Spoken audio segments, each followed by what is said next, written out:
19-year-old boy with no army experience, with no military experience. He goes out and he conquers this huge giant, and he becomes sort of a national hero overnight. Everybody is celebrating him. He's become almost the most popular person in the kingdom, and oftentimes with popularity and notoriety comes jealousy and envy. Oftentimes with popularity, notoriety comes, there's an envy and jealousy that seek. And so the king of that time became very jealous and envious of David, and all sorts of plots and plans to try to hurt him, and just at this most critical time. You see, it's the most difficult times, and it's a time not when you have the notoriety and the popularity. It's when you feel all alone and all by yourself, when you feel absent, when you feel desolate. That's oftentimes when you can really use a friend.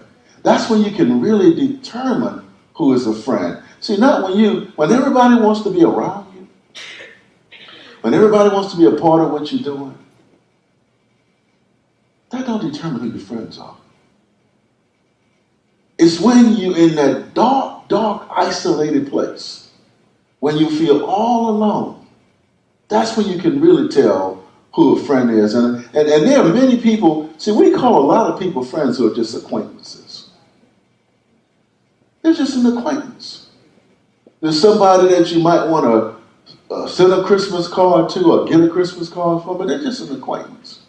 And then we got people that are companions that maybe live next door to us or we work with.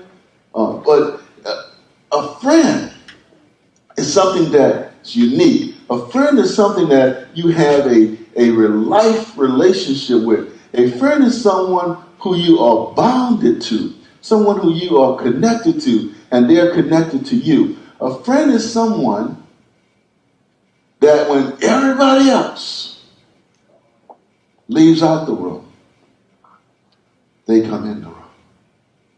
When you all alone, they will seek you out. They will try to find you because you and them have this spiritual connection, the spiritual bond. You see, we look at the idiosyncrasies, and we look at the most unimportant things to classify a person as a friend. Because a person laughs with you, that doesn't necessarily mean they're your friend. Because a person goes out with you, that doesn't necessarily mean they're your friend. There are people who will lay down in your bed with you, and they are not your friend. Do you understand that? And there are girls that grow up together, and they hang out together, and they go and they have get-together parties with one another. They sleep in each other's house, and the whole time they're plotting to destroy one another. So just because someone is in your environment, that doesn't necessarily mean they are your friend. And we want to look at these characteristics of a true friend. And I want you to be able to see that there's certain characteristics of a true friend. There's certain elements of a true friend.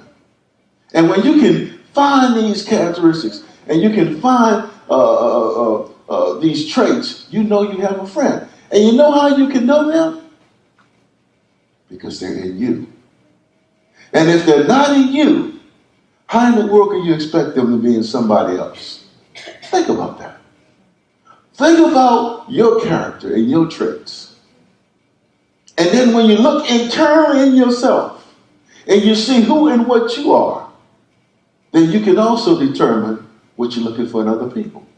You see, because the same measures that you use, the same standards that you use to judge, are more than likely the same measures and the same standards that other people use.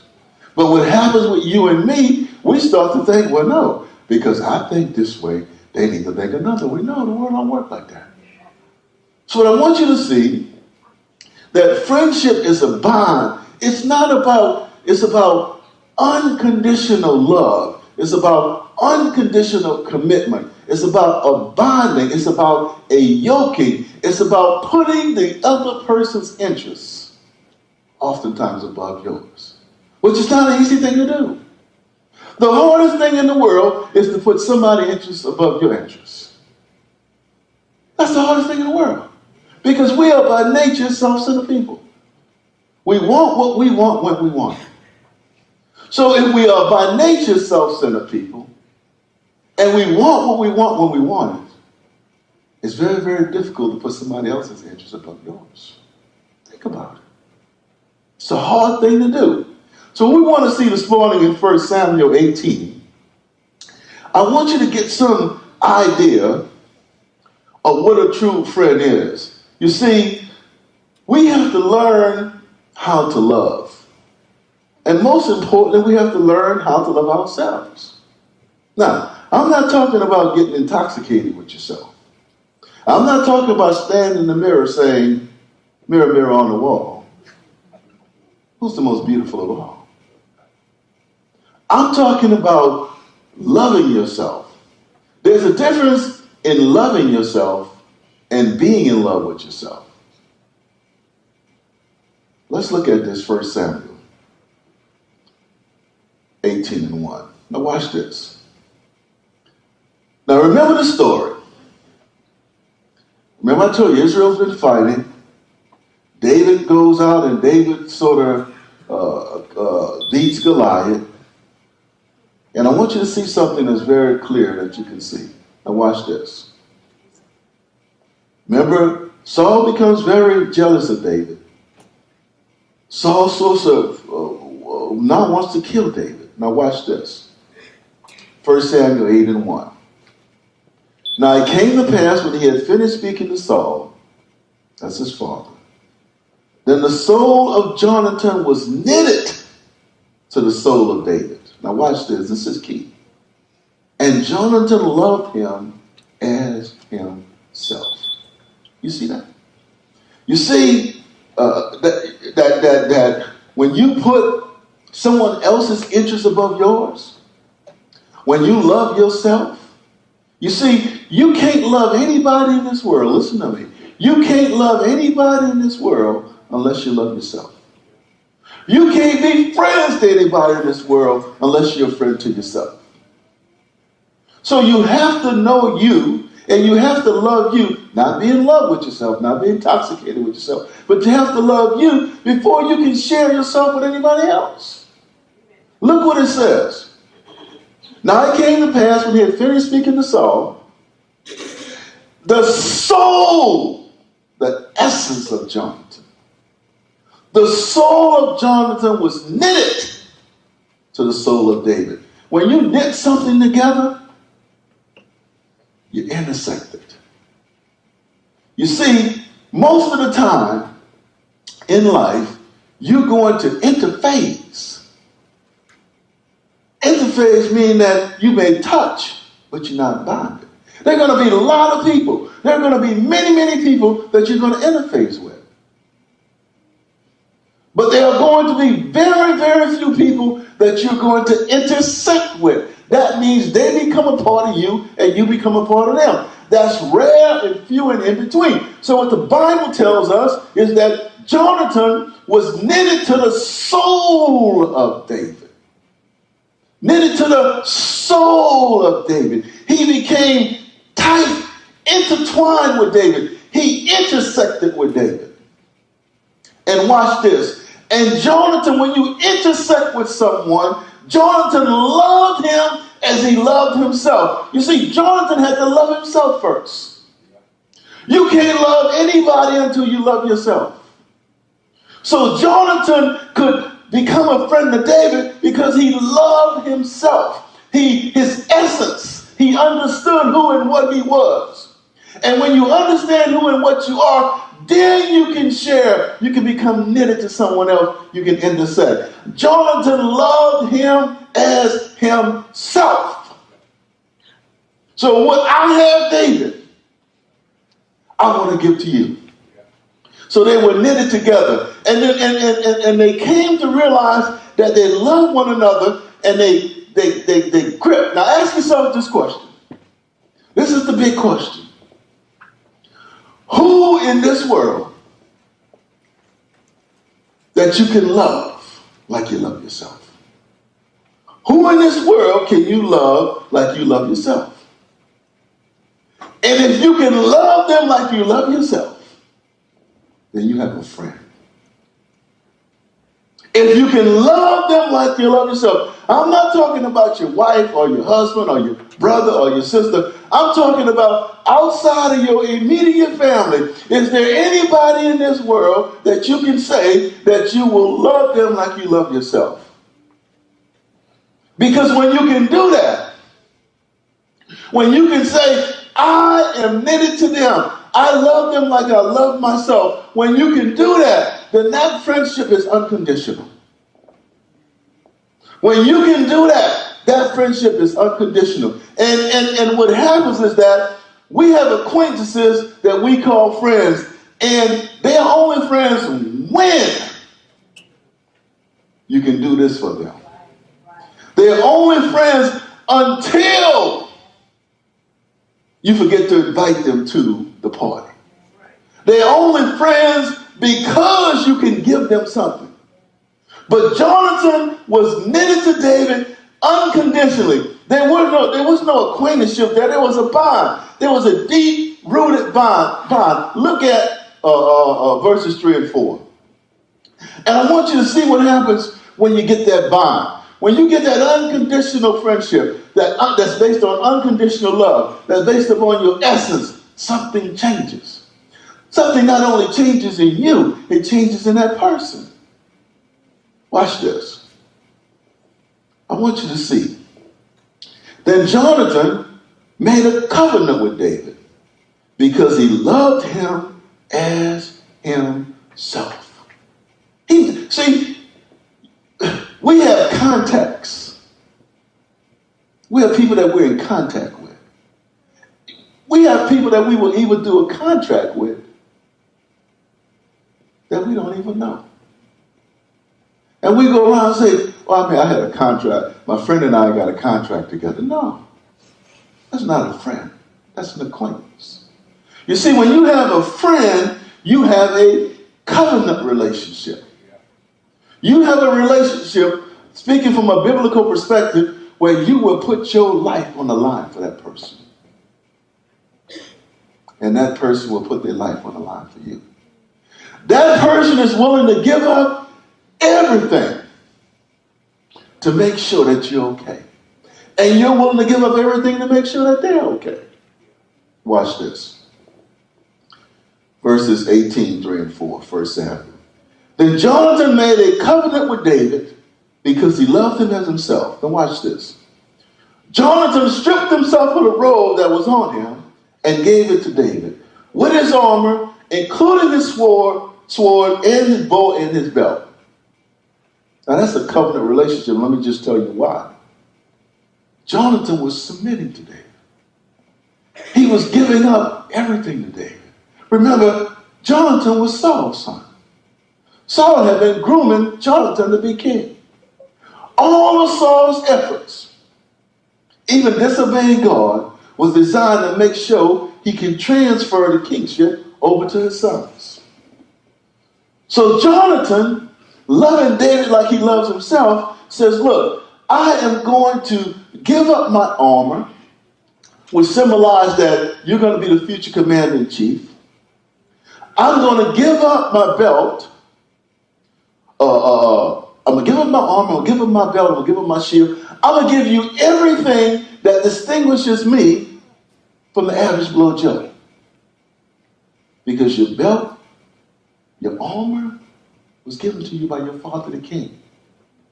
All these things were granted to you. And Jonathan said, look, I'm going to bequeath all these things to you because I love you like I love myself. You see, if you have a friend, a true friend, and that friend is in need, and you got to think or hesitate 1 minute before you go to their rescue, either you are not their friend or they're not your friend.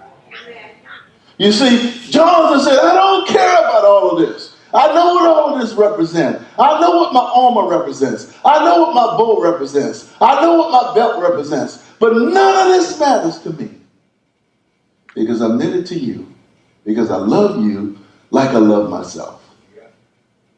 That's an act of loyalty. Jonathan was more, his loyalty was more to David than the heirship and the kingship. His loyalty, and when you find a person that you can be loyal to, Skylar and Rain, when you find a person that you can trust, when you find a person that you know, I can turn my back on this person, and don't be concerned. You've identified a friend. And more importantly, you have been a friend. And the loyalty that Jonathan shows to David, the loyalty is unparalleled. Look what it says about a friend in Proverbs 18:24. Some friends do not last, but some friends are more loyal than brothers. You see, Jonathan and David, although they were not biological brothers, their loyalty and commitment exceeded the loyalty and commitment of brothers. And so you and I, as we travel down this road, one of the things that you have to look for is loyalty. You have to look for loyalty. But more than look for loyalty, you got to be willing to give loyalty. And in order to receive something, you got to be willing to give. See, we want things, but we don't want to give. You want loyalty. You want friendship, but you don't want to give it. Your friendship is conditional based on what this person does and what they don't do. Think about it. Stop and think about the times that you call a person a friend, and if that person didn't do something you wanted, they ain't my friend. They didn't give you something you think you needed. They ain't my friend. Think about that.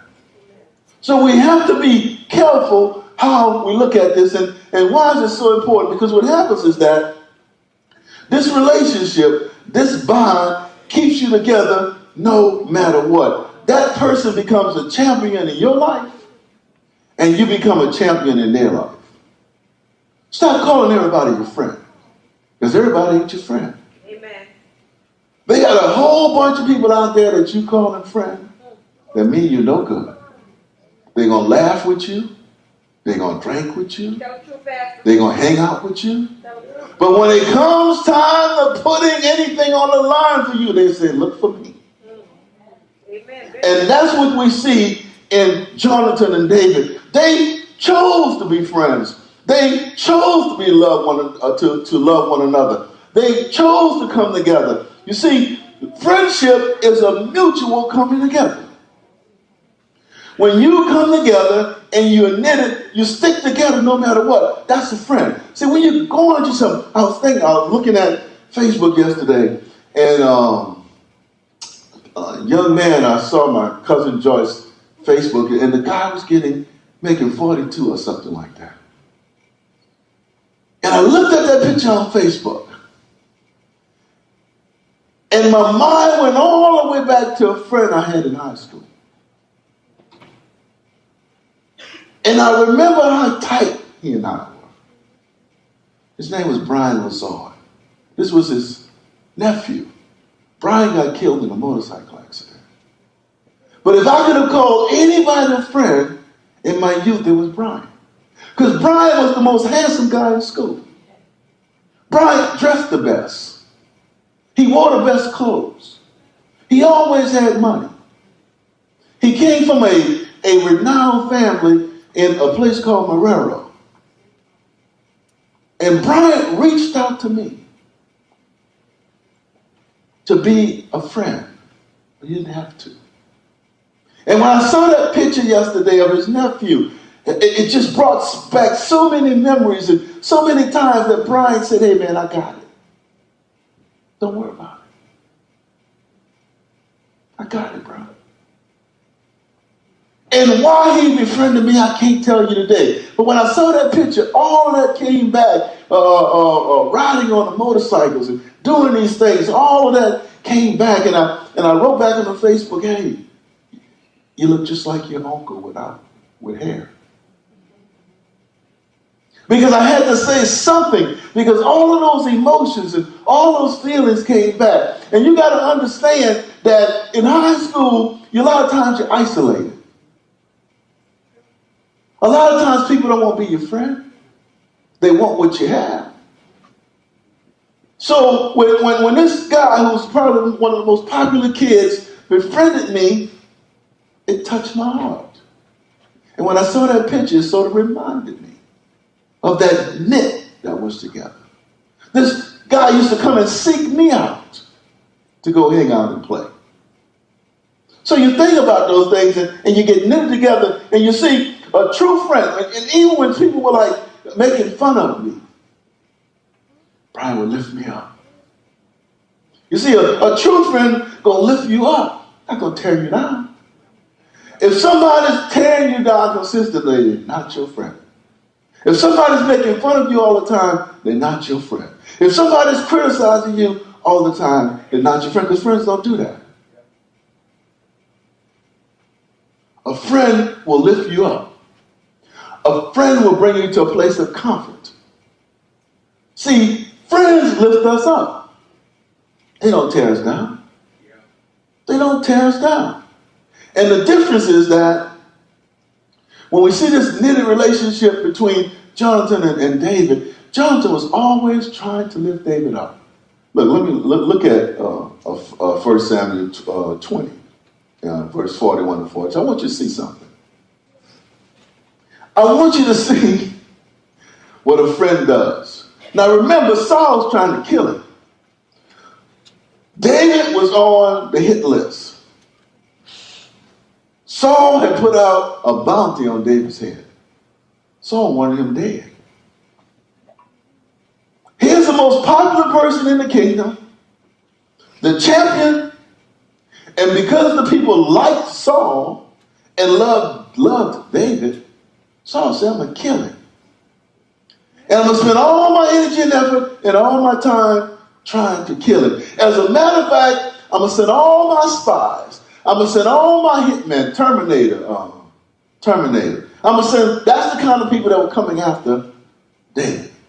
And Saul said, I'm going to put all my resources, all my energy, all my time into killing him.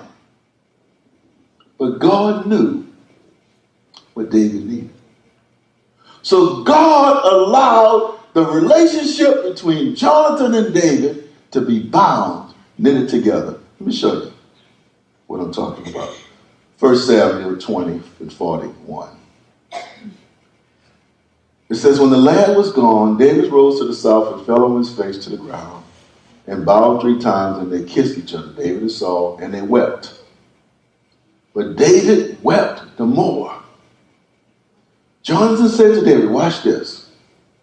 Go in safety, as much as we have sworn to each other in the name of the Lord, saying, the Lord will be between me and you, and between my descendants and your descendants forever. Then they rose and departed while Jonathan went into the city. Now that's a beautiful story. Now remember what's happened.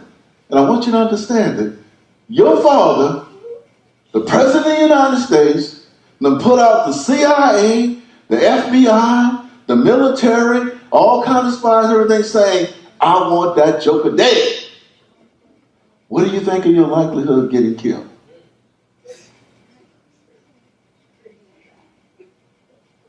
Your son says, no. I'm his friend. Your son goes and warns him of the imminent attack. Now, you're the future king. You could even be labeled as a traitor. But in spite of all that you think you may lose, you step out and you go and you let that person know that you love them. Can you imagine that bond? Can you imagine that covenant? And can you even imagine asking yourself, is this something that I would do? Is this something that I would do? Would I give up the keys to the kingdom? Would I give up all the glory? Would I give up all the prestige? Would I give up this position because of a friendship? That's the essence of friendship. Friendships is that you encourage in spite of, you stand with in spite of, you are there in spite of, not because of. Look at 1 Samuel 23 and 14. I want you to see it. And that's why we're using Jonathan and David. I want you to understand what a friendship bond is. It's a covenant. It's something that you're willing to die for. It's something that you want to put everything on the line for. Stop calling people friends if you're not willing to put everything on the line for them. Stop calling people friends if you're not willing to die for them. Because you should love them the way you love yourself. And they should love you the way they love themselves. God so loved the world that he what? He gave him up. That's that covenant love relationship. Watch this. David stayed in the wilderness and strongholds and remained in his hillside of the countryside, and Saul sought him every day. Remember I told you about the CIA and FBI? You remember when they wanted bin Laden? Every day they went after him. And what happened? They got him. But God did not deliver him into his hands. Now David became aware that Saul had come to seek his life when David was in the wilderness of Zat at Haroshah. And Jonathan, Saul's son, watch this, arose and went to David. Now watch these words. What I want you to see, you got to understand the magnitude and significance of this. This boy was putting everything on the line. He could be labeled a traitor. He was the king of Paran. Excuse me. Everything his father was doing was setting up the kingdom for him. But watch what he does. He says, none of this matters. None of this is important because I am knitted. I am bound. I have intersected with David. And watch what he does. He says, watch this. He says, and encouraged him in God. Jonathan says, in spite of what my father believes, I'm going to encourage David. And I'm not just going to encourage him with my strength. I'm going to encourage him with the power of God. You see, when you have a friend, that friend is going to encourage you. That friend is going to be there for you. That friend is going to lift you up. That friend is going to do every and anything to help you become a better person because they want to be a better person. You remember I told you, you can't love anybody until you love yourself. And when you not fall in love with yourself, I got to keep saying that. Don't fall in love with yourself. You're in trouble if you do that. But love yourself. So when you love yourself, then you can truly give up yourself. Stop trying to give up yourself when you don't even love your own self. You don't even know who you are. So you're trying to find love in somebody else and you don't even love yourself. Jonathan was able to give up himself because he loved himself. He loved himself. Because what happens is that, and they became knitted together, and you know it says, iron sharpened iron. So when you have a real friendship, when you intersect, they're going to make you better, and you're going to make them better. And if that's not happening, you don't have a real friend. You can fool yourself if you choose to. Real friends help each other. Real friends lift each other. Real friends don't spend all